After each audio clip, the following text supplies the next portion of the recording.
ستم سازیوں میں جو بے باک نکلے وہ اب جرم سے پاک ہونے۔ بسم اللہ الرحمن الرحیم۔ قربانی کے مسائل، سبق نمبر 11۔ عیب دار جانور کی قربانی۔ سینگ ٹوٹے جانور کی قربانی۔ جس جانور کے سینگ کا کچھ حصہ اوپر سے ٹوٹ گیا ہو یا اس کا خول اتر گیا ہو اس کی قربانی درست ہے، لیکن اگر سینگ ٹوٹنے کا اثر دماغ تک پہنچ گیا ہو یعنی دماغ کی ہڈی میں سوراخ ہو گیا ہو تو اس کی قربانی درست نہ ہوگی۔ جس جانور کے پیدائشی سینگ نہ ہو۔ جس جانور کے پیدائشی طور پر سینگ نہ ہو یا بچپن میں ہی اس کے سینگ کی جگہ آگ سے جلا دی گئی ہو جس کی وجہ سے آگے سینگ نہ نکل سکے ہو اس کی قربانی درست ہے۔ کان کٹے جانور کی قربانی۔ اگر جانور کا کان تھوڑا بہت کٹا ہے تو اس کی قربانی درست ہے، لیکن اگر کان کا اکثر حصہ کٹ گیا ہے تو اس کی قربانی درست نہ ہوگی۔ بغیر کان والے جانور کی قربانی۔ جس جانور کے کان پیدائشی طور پر نہ ہو تو اس کی قربانی درست نہ ہوگی۔ اندھے جانور کی قربانی۔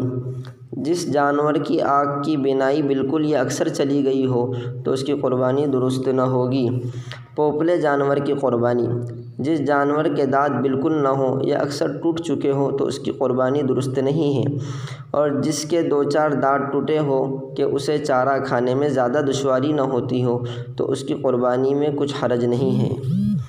زبان کٹے ہوئے جانور کی قربانی۔ زبان کٹا ہوا جانور جو چرنے پر قادر نہ ہو اس کی قربانی جائز نہیں ہے۔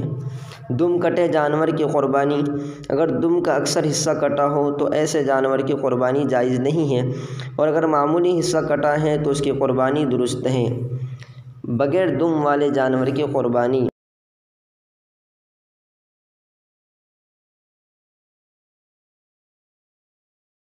پیدائشی طور پر ہی دم ندارد ہو تو امام اعظم ابو حنیفہ رحمۃ اللہ علیہ کے نزدیک اس کی قربانی درست ہے، جبکہ امام محمد رحمۃ اللہ علیہ کے نزدیک اس کی قربانی جائز نہیں ہے، اس لیے احتیاط اسی میں ہے کہ اس کی قربانی نہ کی جائے۔ لنگڑے جانور کی قربانی۔ جو جانور بالکل لنگڑا ہو یا اس قدر لنگڑا ہو کہ 3 پاؤں زمین پر رکھتا ہو اور چوتھا پاؤں زمین پر رکھ ہی نہ سکتا ہو تو اس کی قربانی درست نہیں ہے، اور اگر چوتھا پاؤں زمین پر ٹیک کر لنگڑا کر چل سکتا ہو تو اس کی قربانی درست ہے۔ خشک تھن والے اور تھن کٹے جانور کی قربانی۔ بکری کے 2 تھنوں میں سے ایک تھن اگر خشک ہو جائے یا کاٹ دیا جائے تو اس کی قربانی درست نہ ہوگی، اور اگر گائے یا اونٹنی کے 2 تھن کٹ جائیں یا سوکھ جائے تو ان کی قربانی بھی جائز نہ ہوگی، لیکن اگر گائے یا اونٹنی کے 4 تھنوں میں سے صرف ایک تھن کٹ جائے تو اس کی قربانی درست ہے۔ حاملہ جانور کی قربانی۔ گابن جانور کی قربانی مکروہ ہے جبکہ ولادت کا وقت قریب ہو۔ خصی جانور کی قربانی۔ خصی جانور کی قربانی نہ صرف جائز بلکہ افضل اور مسنون ہے کیونکہ اس کا گوشت غیر خصی سے اچھا ہوتا ہے۔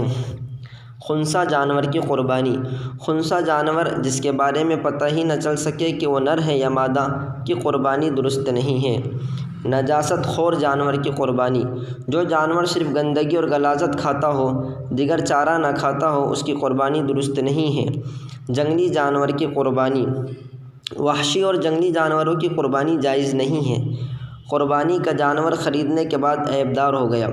اگر خریدتے وقت جانور صحیح سالم تھا لیکن بعد میں عیب دار ہو گیا تو مالدار پر اس کے بجائے دوسرے صحیح سالم جانور کی قربانی لازم ہے، اور اگر فقیر ہے تو اسی عیب دار جانور کی قربانی کر سکتا ہے، دوسرے جانور کی قربانی اس پر لازم نہیں ہے۔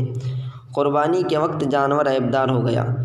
جو جانور پہلے سے صحیح سالم تھا لیکن قربانی کے لیے کوشش کرتے وقت اچھل کود وغیرہ کی وجہ سے عیب دار ہو گیا تو اس کی قربانی میں شرعاً کوئی حرج نہیں ہے۔